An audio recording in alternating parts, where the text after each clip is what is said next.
So as the Russia-Ukraine war shifts gears and becomes more deadly, Moscow is planning for the future.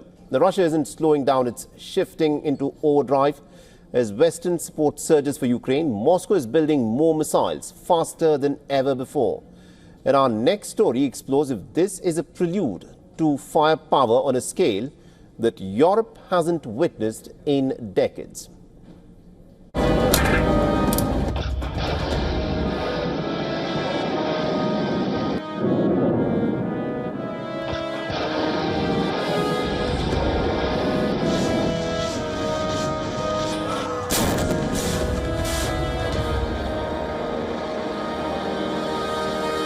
The skies over Ukraine are lit.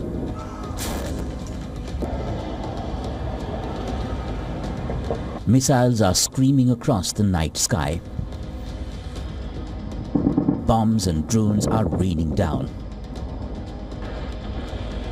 Every passing day, the attacks are becoming more and more intense. Kalibr missiles have already been pounding Ukrainian energy hubs, while hypersonic Russian missiles are turning NATO-supplied weapons to dust. But the Russian arsenal isn't depleting. Ukraine now says Russia holds stockpiles of 700 ballistic missiles. According to Ukrainian military intelligence, Russia has increased its ballistic missile production by a massive 66% over the past year. Currently, 60 to 70 Iskanders-M and 10 to 15 Kinzhal hypersonic missiles are rolling out of Russian factories every month, and that's just the start. According to US intelligence estimates, by 2035, Russia plans to manufacture 5,000 cruise missiles and 1,000 hypersonic weapons, including avant-garde glide vehicles, Zircons sea-launched hypersonics, and the air-launched Kinzhal. The same report also points out that Moscow plans to have 5,000 cruise missiles. Presently, Russian forces have anywhere between 300 to 600 missiles. Experts say Russia is preparing for a long war and possibly a larger one, with Ukraine striking deep inside Russian territory, including attacks on strategic airbases. Sensing the dangers, Russia is stockpiling smart, mobile, high-impact weapons. Russia is not alone. From Europe to the US, every nation is spending heavily on weaponry. Worldwide military expenditure saw its steepest rise in 2024 since the end of the Cold War, reaching $2.7 trillion as wars and rising tensions drove up spending.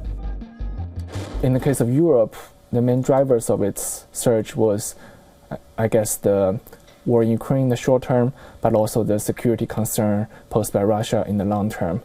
So we saw that in the start of the war, not only did Russia and Ukraine both continue to increase spending, but many of the ambitious announcements by European governments since the start of the war really start to materialize.